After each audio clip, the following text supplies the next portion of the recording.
আমরা আজকে যে প্রেস ব্রিফিংটা আমাদের 1971 সালের মুক্তিযুদ্ধ আমাদের গৌরবান্বিত একটা ইতিহাস না, আমাদের ভাষা আন্দোলন গৌরবান্বিত। অবশ্যই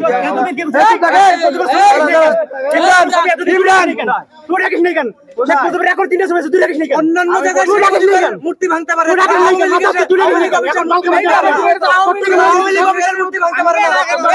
গরম করতে চায় তারা।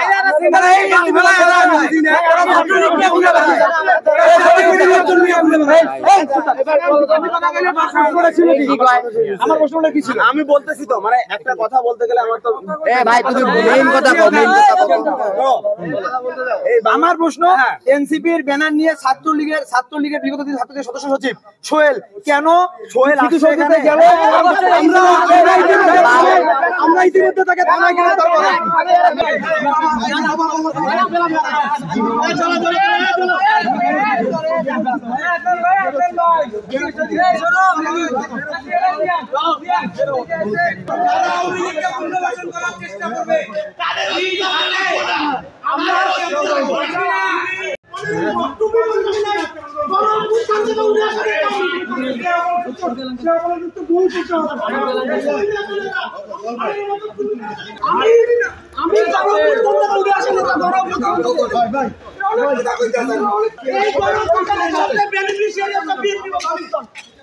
কিভাবে এখানে এসে আমাকে ধাক্কা দিয়ে বের করে দেয়?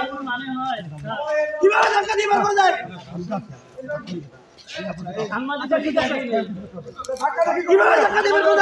তারা কি জানে কোন শিশু ধাক্কা তারা কি জানে?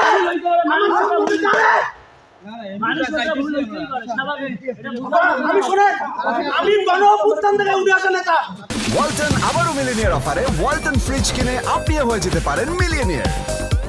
মিলিনিয়ার ছড়াছড়ি দেশ জুড়ে, এটা শুধু ওয়ালটনই পারে। ওরা পাশে এখানে হয়তো 100 বা 50 কোটি টাকা খরচ করছে, হয়তো 500 কোটি টাকা বিল করছে। দেখো মতিয়ারকে কি করছে, এখানে কি করছে খোঁজ না জেলা বসে কত হাজার কোটি খরচ করছে এটা দেখা। এই বর্ষবিধি ব্যানারটা করছে, এখানে ব্যয় কত করছে আপনারা জানেন না? কে বাইর করেন না কে? এই ব্যানারটা কত ব্যয় কত করছে? আমি মনে করি না যারা এনসিপির সমর্থন রাখে বা তাদের নেতৃত্ব তারা তাদের কাছে, কারণ আমি তাদেরকে বিগত দিনে দেখেছি ছাত্রলীগের বিভিন্ন রাজনৈতিক প্রোগ্রামে তারা অটুট ভূমিকা পালন করছে। যেমন সোহেল নামে একটা ছেলে আছে, সে ছাত্রলীগের কমিটিতে রানিং কমিটিতে আছে, আপনারা খোঁজ নিলে দেখতে পারবেন। সাপটিবাড়িতে তার বাসা, থানায় আছে, আপনারা থানায় আসলে আমরা এভিডেন্স সহকারে সেখানে যাবো। আরেকটা ছেলে মুকুল নামে এসেছে, সে জাতীয় পার্টির রাজনৈতিক বুকে ধারণ করে সে। তা আমার প্রশ্ন আপনাদেরকে দিকে দেখেন, ছাত্রলীগ আর জাতীয় পার্টি কিভাবে এনসিপি মানে এই কমিটিতে জায়গা পায়? আমার প্রশ্ন এক। আর দ্বিতীয়ত, আপনারা সকলেই অবগত আছেন যে মুরাল নিয়ে কথা।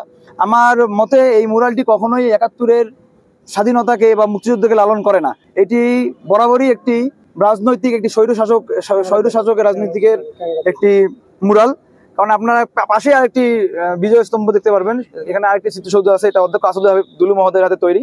আপনার ক্যামেরা একটু ঘুরায় দেখতে পারবেন, সেখানে কোনো রকম আমাদের রাজনৈতিক লিডারের ছবি বা কোনো শহীদ প্রেসিডেন্ট জিয়াউর রহমানই ধরেন তারও ছবি সেখানে দেয়া নাই।